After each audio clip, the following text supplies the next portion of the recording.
how can we prove that Islam is the right way of life, is the best way of life? If we analyze most of the major religions, they speak good things. Most of the major religions, they tell us not to rob, not to cheat, not to molest a woman. But the difference between Islam and the other religions is that Islam shows you a way how to achieve a state of that goodness. For example, all the religions say that you should not rob. Hinduism says that, Christianity says that, Judaism says that, Islam says the same. But Islam shows you a way how to achieve a state in which people will not rob. Islam has a system of zakat, that is every rich person who has a saving of more than the nisab level, more than 85 grams of gold, he or she should give 2.5% of that excess wealth in charity every lunar year. If every rich human being gives zakat, poverty will be eradicated from this world. There will not be a single human being who will die of hunger. And according to statistics, we come to know that the income of the 3 richest people in the world is equal to the GDP of the 47th poorest country in the world. And there's another statistics that if a few hundred richest people in the world, if they give zakat, 2.5% of the wealth in charity, poverty will be eradicated from this world. After this, the glorious Quran says, in Surah Ma'idah, chapter number 5, verse number 38, as to the thief, be it a man or a woman, chop off his or her hand as a punishment from Allah subhanahu wa ta'ala.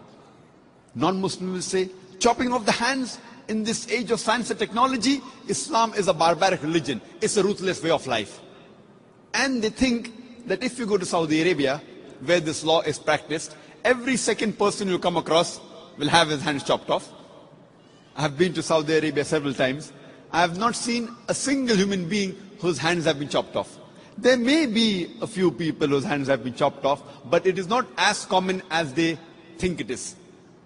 Do you know today, people look up to USA, America, as one of the most advanced countries in the world. Do you know it has one of the highest rate of robbery and theft in the world? I'm asking a simple question, that if you implement the Islamic Sharia in USA or in North America, that every rich man who has a saving of more than 85 grams of gold should give 2.5% of that excess wealth in charity, that is zakat. And after that, if any person robs, chop off his or her hand as a punishment. I'm asking a question, will the rate of robbery and theft, will it increase? Will it remain the same or will it decrease? But naturally it will decrease. It's a practical law. You implement the Sharia and you get results. That's the reason the least rate of robbery and theft in the world in any country, it's in Saudi Arabia. Similarly, most of the major religions say that you should not molest a woman, that you should not rape a woman. Hinduism says that, Christianity says that, Judaism says that, Islam says the same. But Islam shows you a way how to achieve a state in which people, no man will molest or rape any woman. Islam has a system of hijab. Normally people speak about the hijab for the woman, but Allah subhanahu wa ta'ala in the glorious Quran first speaks about the hijab for the man and then for the woman. Allah says in the Quran in Surah Nur, chapter number 24, verse number 30, say to the believing man that he should lower his gaze and guard his modesty. That whenever any brazen thought comes in your mind, whenever anyone looks at a woman, the man, he should lower his gaze. After that, the Quran speaks about the hijab for the woman in Surah Nur, chapter 24, verse number 31, where Allah says, say to the believing woman that she should lower her gaze and guard her modesty, and display not her beauty except what appears ordinary of, and draw her veil, a head covering, over the bosom, and display not her beauty except in front of her husband, her son, her father, and a big list of mahram, the close relatives which she can't marry, is given. There are basically 6 criteria for hijab given in the Quran and the Sahih Hadith. The first is the extent which differs between the man and the woman. For the man, it's from the navel to the knee. For the woman, the complete body should be covered. The only part that can be seen are the face and the hands up to the wrist. The remaining 5 criteria are the same for the man and the woman. The second is the clothes they wear, it should not be tight so that it reveals the figure. Third, it should not be transparent. Fourth, it should not be so glamorous so that it attracts the opposite sex. Fifth, it should not resemble that of the opposite sex. And sixth, it should not be a sign of the unbeliever. And the reason for hijab is given in Surah Ahzab, chapter 33, verse number 59, where Allah says, O Prophet, tell your wives and your daughters and the believing women that when they go abroad, they should put on the cloak, so that they shall be recognized and it will prevent them from being molested. Quran says hijab has been prescribed for the women so that they shall be recognized and it will prevent them from being molested.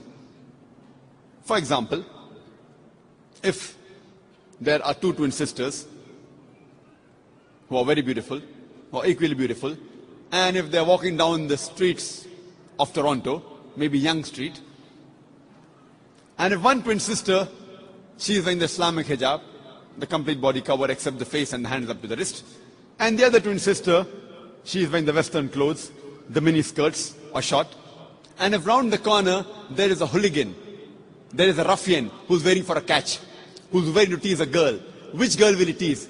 Will he tease the girl wearing the Islamic hijab, or will he tease the girl wearing the mini skirts or short?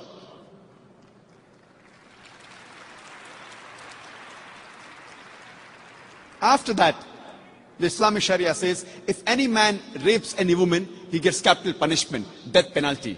People say, death penalty? In this age of science and technology, Islam is a barbaric religion. It's a ruthless way of life. But when I ask this question to thousands of non-Muslims, that God forbid, if someone rapes your mother, rapes your sister, and if you are made the judge, and if the rapist is brought in front of you, what punishment will you give him? And all of them, 100% said, we will put him to death. Some went to the extent of saying, we will torture him to death. So why these double standards? Someone rapes your mother, your sister, you want to put him to death. Somebody rapes somebody else's mother or sister, you say death penalty is barbaric law. Do you know, according to statistics, USA, which happens to be one of the most advanced countries in the world, do you know it has one of the highest rates of rape in the world? According to the FBI statistics, in 1990 alone, on average, every day, 1,756 rapes took place every day in the year 1990. According to the US Department of Justice, in the year 1996, on average, every day, 2,713 cases of rape took place. In the year 1990, 1,756. In the year 1996, 2,713. Maybe the Americans got more bold. That means every 32 seconds, one rape is taking place in USA. You know, we are here in this auditorium, maybe for the past 6 hours. Already 600 rapes may have taken place in USA till the time you are here. I'm asking the question that if you implement the Islamic Sharia in USA, that if any man looks at a woman, any brazen thought, any unashamed thought comes in his mind, he should lower his gaze.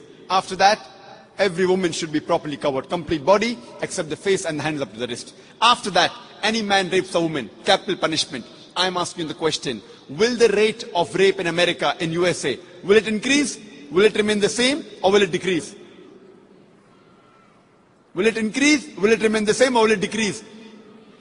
It will decrease. It's a practical law. You implement the Sharia and you get results. That is the reason I say Islam, besides speaking good things, it shows you a way how to achieve the state of goodness. Therefore I say that Islam is the best way of life. And Allah says in the Quran, in Surah Al-Imran, chapter number 3, verse number 19, Inna dina indallahi al-Islam. The only religion acceptable in the sight of Allah is Islam.